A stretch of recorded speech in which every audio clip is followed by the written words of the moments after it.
Want to install 7-Zip on your Windows PC? It only takes a few minutes, and you don't need to create an account or pay for anything.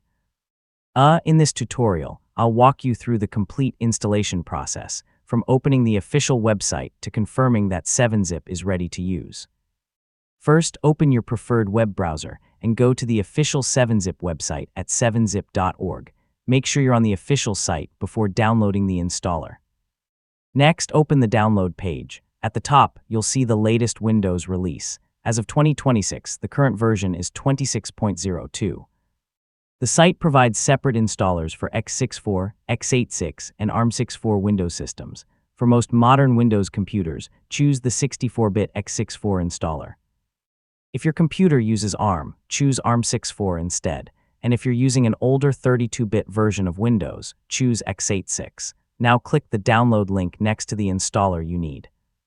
For most users, the executable installer is the easiest option.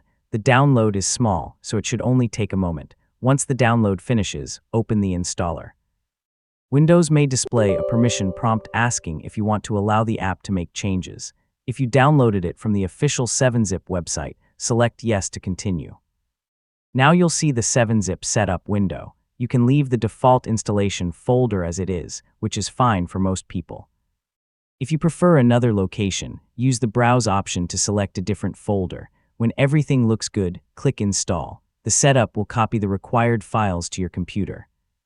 This should only take a few seconds, so just wait for the installation to finish. After the installation is complete, click Close. Then open the Start menu and search for 7-Zip File Manager.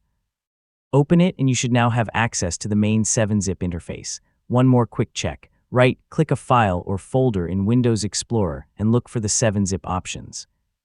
If you see them, that means 7-Zip is properly integrated and ready to use. And that's it. 7-Zip is now installed and ready for compressing, extracting, and managing your archive files. You can start with zip files or try the 7-Zip format when you want stronger compression.